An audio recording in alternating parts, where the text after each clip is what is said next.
Welcome back for season 6 of Traveling Cat Photos.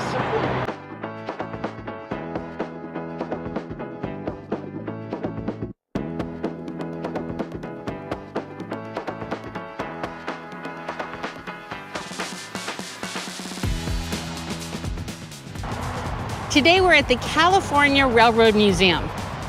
I'm Kat. And I'm Harry, the Lazy Wanderer, and we're here celebrating my birthday weekend. Yay! Yay! Let's head on inside, check it out. We used our NARM membership to get in for free. More information about NARM down in the description below. Okay, so one of the great things about the Railroad Museum is you're not dependent on parking in Old Town. Right over my shoulder is the parking, right under the overpass. Yeah, that's the word. Overpass. The lobby gives you no idea about what a surprise you are going to get when you first walk in to that very first gallery. I mean, how can you be prepared for a real train engine? And the information about who built and ran the trains begins right away. Even the 14-year-old was dazzled. Anna Judah was an artist who went along with her surveyor husband Theodore to the Sierra Nevada mountains as he worked with the Transcontinental Railroad. This first room really is massive, and it makes a big impression. Right now, the exhibit is all about the Chinese workers who came to America to work on the railroads. Using only hand tools, Chinese workers comprised 90% of the labor force that achieved this impossible task. The Governor Stanford is a 40-ton wood-burning steam locomotive and was the pioneer engine of the Central Pacific Railroad. It arrived on the river schooner the Artful Dodger on October 6, 1863. But we soon discovered in the next hall that this was not going to be the only train inside. We were delighted to see these rail cars, and there were a few interactives in this area as well, which continued to tell the story of the workers, including the indigenous peoples and their lives here at that time. And while the trains are definitely the focal point in this museum, the lives of those who ran and traveled upon them are highly featured. We love this car from Monterey, and while these seats seem to be like they'd be uncomfortable now, they were the height of luxury travel back then. Americans were very proud of their trains and that everyone rode together and shared the same accommodations. It was interesting to find out the individual histories of each train car, and there turned out to be even more to explore as we made our way deeper into this ground floor exhibition hall. It's one of the postal cars, the outside of the Great Northern United States Mail Railway Post Office. There are several cars you could actually enter and explore. If you caught our Monterey Salinas Railroad video, you learned all about the post office and how the mail service worked back then.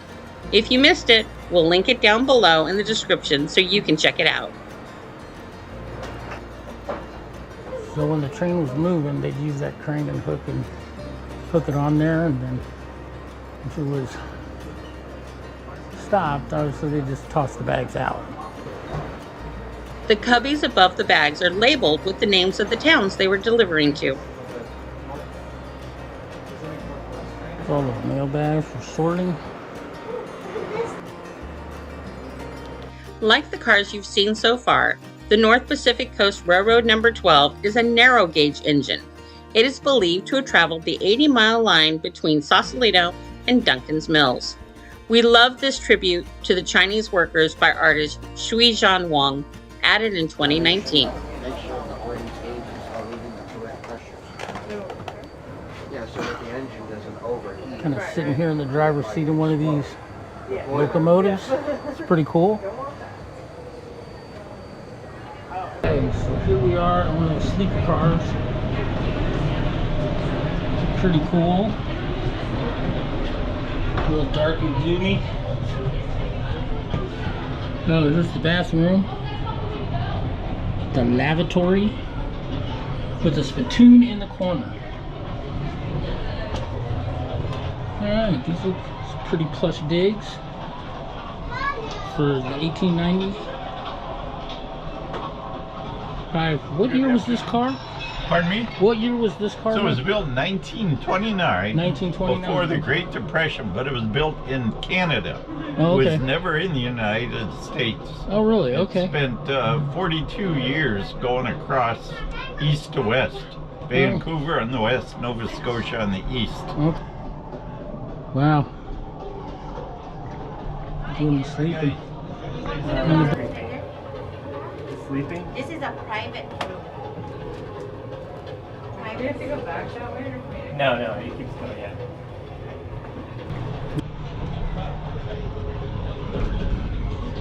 So the funny thing about this exhibit is that it mocks the moving of the train. The train is actually wobbling back and forth like it's really moving. It's kind of a trip. That was neat. Oh, here's the other bathroom. Very cool.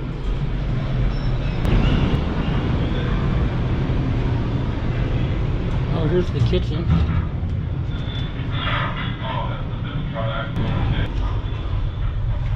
Alright. Let's go through the dining car. We saw the kitchen there in the beginning. Here we go. And here's the front of the kitchen. We just saw the back. They did like 300 meals a day or something like that. Wow. Very ornate. Oh, they have different patterns. Southern Pacific.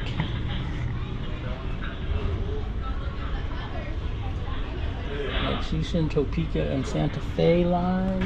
Oh, so they each one of the lines had its own particular China set. Yeah, they were very proud of their dining car. Oh, okay. And wanted you, Beautiful. every time you took the train, they wanted you to take their train. Okay. So they had, each one of them, sometimes they would just have a pretty design. Other times they would actually put the name of the railroad or the name of the train on the dishes. Oh, okay. Thank you. From the children's menus to the connection with Asia and Europe, even the guys were intrigued by these dining cars and their China settings and picked out their favorites. Wow, they're really ornate though. Yeah, they're some really of it's cool. really pretty. This one here is the most valuable. That's real gold. Oh wow. Around the outside of this, so that would be used on a special event. Oh, okay. If the railroad was entertaining a client, Right. or a politician or something. Oh, okay. Yeah. Have you ever did a train, Nate? Not You ever- like this. Wow. It's cool though, huh? Yeah, it is. Very cool. For all of us who grew up in this area, it was super cool to see the trains and engines from our area bearing the names of places we know and love, like the Muir Woods. But there were so many surprises yet to come. After all, this was just the ground floor.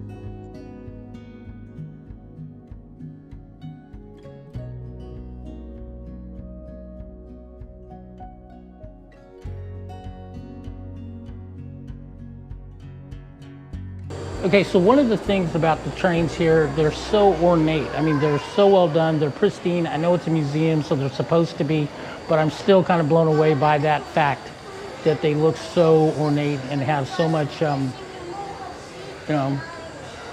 decor.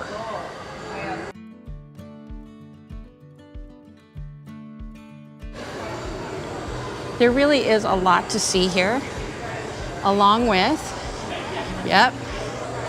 that's the golden spike. Let's go get a closer look at it. Well, one of 2 golden spikes, and one of 4 spikes in total. The first golden spike was engraved with the date of May 8, 1868, but weather delayed things, so the second spike has the correct date of May 10th. This spike was under wraps till it came here in 2005. If I can get an angle that's not all glary. That's better. Can you see the little signatures there?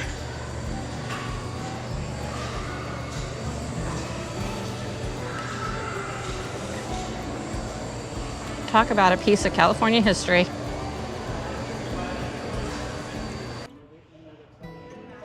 The 3rd floor is all about model trains, the magic of toy trains, and of scale model railroading.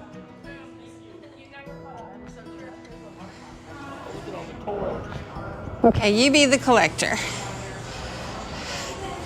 Press the number button to learn more about each object.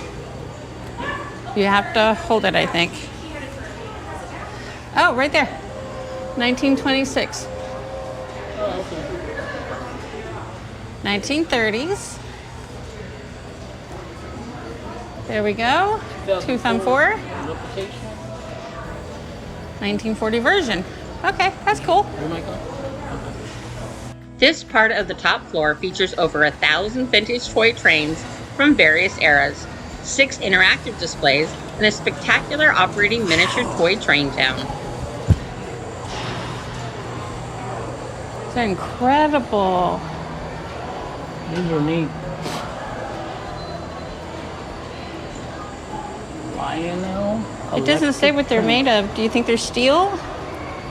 Or tin? Maybe it says over here.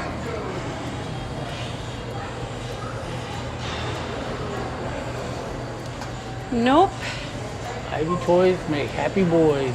Very Ives cool. Toys. Lionel.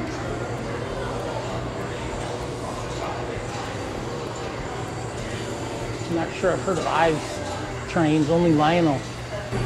Okay, so in talking to a docent, we found out that the really, really old models are made out of steel or a steel other metal combination. The newer ones, or the newer replications of them, are tin or aluminum. But the most modern, the one they're making now today, those are made out of bricks because they're easy to mold.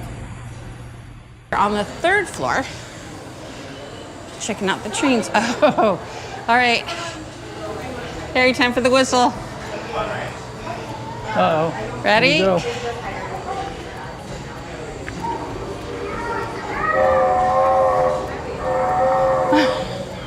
There it goes. Oh, that's fun.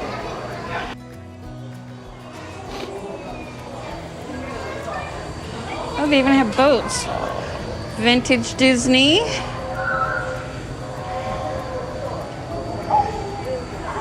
Bulls, they got Mickey Mouse. Mickey And Mouse of course, and Santa. The Easter the Bunny. trains. The trains. Pretty neat. Neat stuff. And they got little submarines too. And you can turn the lights off and on as the kids are doing. You can even see how they work on these trains every Friday. And the 3rd floor is open air.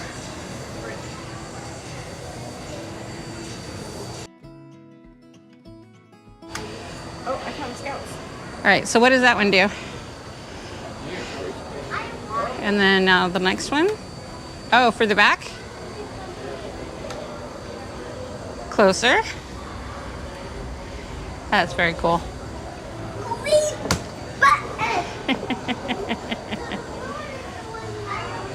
So there are 4 different trains running?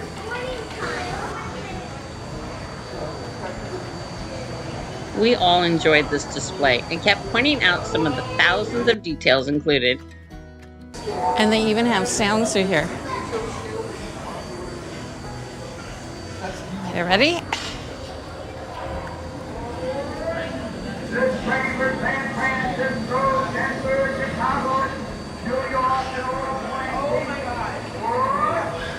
And case after case after case of toy trains. Okay, you guys know I love anything tiny or super big. Check this out. It's a whole case of super tiny ones, including a set you could carry around in a suitcase. This was one of Harry's favorites too. They are just so tiny. So they got some more. They've got boats and little submarines. It's like a Zeppelin construction set, along with the lighthouse. So when Jack was little, he was crazy about Thomas, the tank engine. And look what they have here. They have a whole play yard. All of the favorite characters were on display in the train yard, including, of course, Thomas. How cool is that? Yep, there's a train on the 3rd floor of this museum. The ability to get this close to these trains and learn about them was simply amazing to us. We couldn't even fathom the construction issues with putting a train on an upper floor of this building. Just too cool. And for those of you who have always dreamed of having your own model train city, this is the place to learn about it. Every detail you may need to know is in this room. From train scale to the tools you will need to the publications that can walk you through the process. And for a photographer, the way they design these exhibits make them art. This is the modeler's room.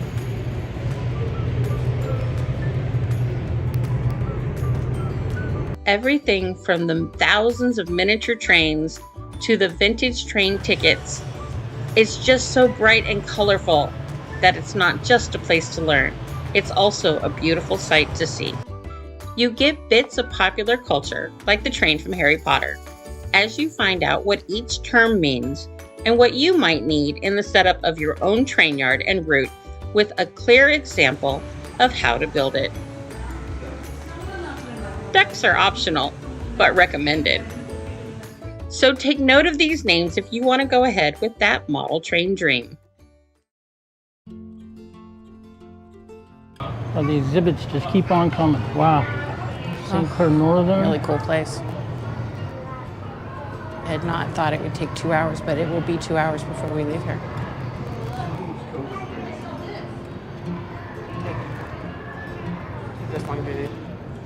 Some neat models. I figured. This may have been the area that we spent the most time in. These model train layouts were so very intricate, with incredible attention to the details. And this one was our favorite. Whoa. Smuggler's Cove. This is O-scale, narrow gauge layout. I feel like this seaside town is just missing a shark right about there. Or there. Pretty neat. The Smuggler's Cove.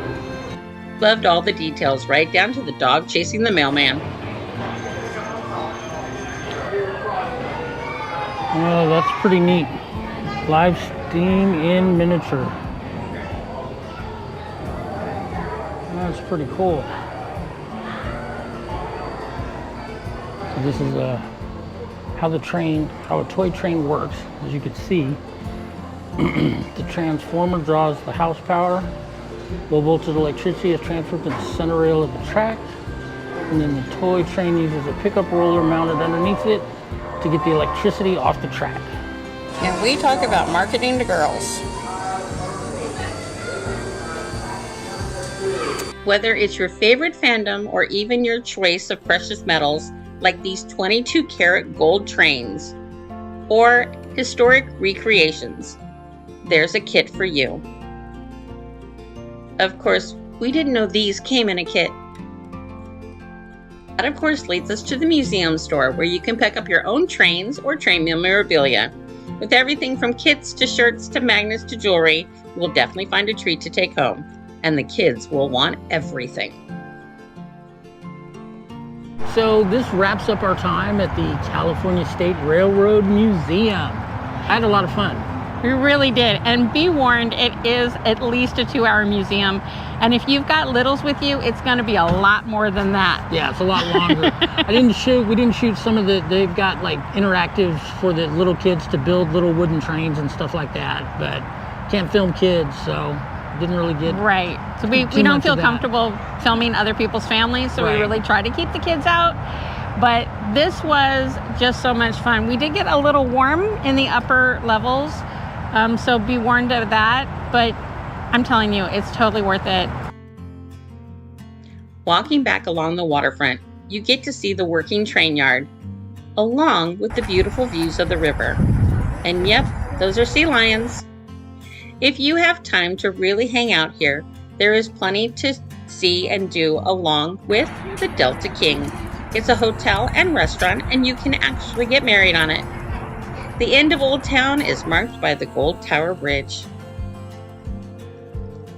Time to go celebrate Harry's birthday at one of our favorite places. Okay, so you see that it got a little rainy on our way over, but I think we really lucked out with the rain. Oh yeah, we didn't get rained on that much at all. So it's just sprinkling now. We're at the Old Spaghetti Factory in Elk Grove. Decided to drive down here. The restaurants have a great reputation in Old Town Sacramento, but they're really expensive. Oh yeah. Because they got you trapped down there in Old Town. So they're really expensive. So we decided we'd drive a little bit further down the road, go to Spag, have lunch, head on home. All right, we're gonna celebrate him up. Take care. Safe travels. We'll see you next time.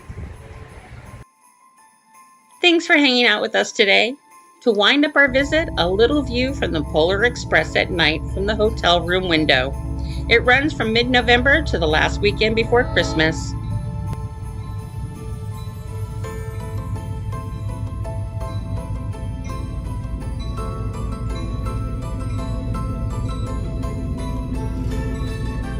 There's so much coming up this season. We do hope you will subscribe to join us on all of our adventures and that we get to see you next time.